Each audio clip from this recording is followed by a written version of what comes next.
সবাইকে নতুন একটা ব্লগে স্বাগত।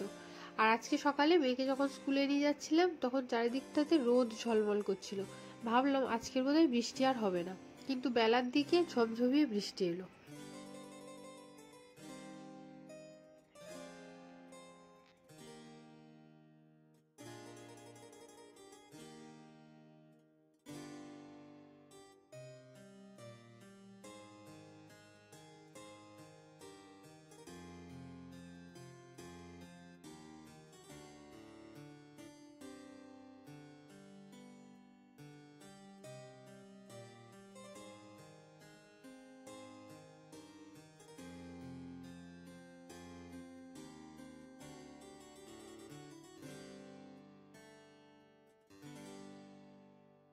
তো ভাবলাম আজ বোধহয় আর সরস্বতী পুজোর বাজার করতে যাওয়া হবে না। তো ভাতটা রেডি হয়েছিল, শুধু ডালটা হয়নি, তো বিকেলবেলাতে ডালটা বসিয়ে দিলাম। যদি বৃষ্টিটা থামে তাহলে বেরোবো।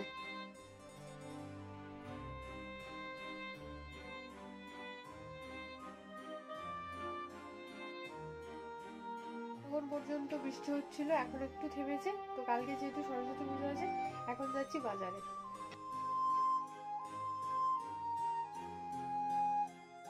তো বর্ষাকালের মতো তো আর প্রচন্ড বৃষ্টি হয়নি, কিন্তু বৃষ্টি হয়েছে, মানে মাটি ভেজার মতো এরকম বৃষ্টি হয়েছে। চারিদিকটা ভিজে পুরো একসার হয়ে গেছে এরকম।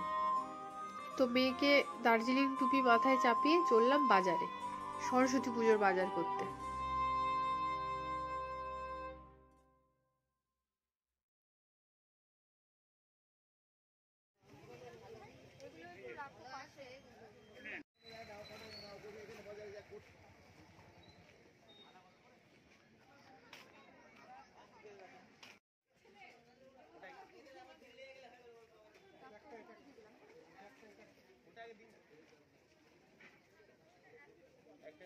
আর এটা হচ্ছে মিষ্টি দোকানের স্পেশাল চমক।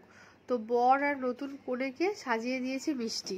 এখানে বিভিন্ন রকমের সন্দেশ আছে, খুব সুন্দর দেখতে লাগছিল।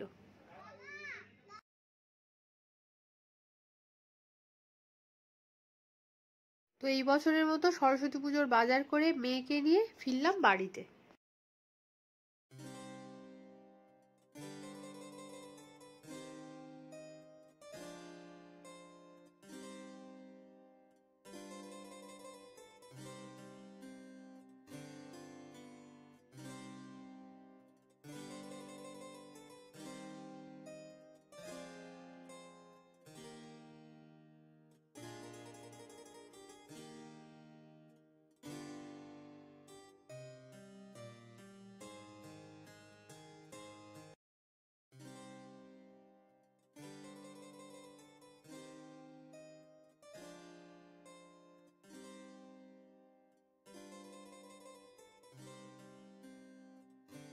তো রাত্রেবেলা খাবার জন্য এখানে তরকারিটা গরম করছি, কেননা এখন ঠান্ডা, তো তরকারিটা একটু গরম না করলে প্রচন্ড ঠান্ডা হয়ে যায়।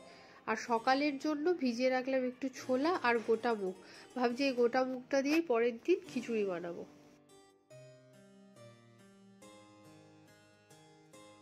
তো আগামীকাল বাণী বন্দনার একটা বিশেষ দিন, আমরা সবাই অপেক্ষা করে থাকি এই দিনটার জন্য। আর আজকের ব্লগটাকে আমি এই পর্যন্তই রাখছি। তোমরা ব্লগটা দেখতে থাকো, আর যদি ব্লগটা ভালো লেগে থাকে তাহলে অবশ্যই লাইক, শেয়ার আর সাবস্ক্রাইব। দেখা হচ্ছে আগামী দিন নতুন একটা ব্লগে।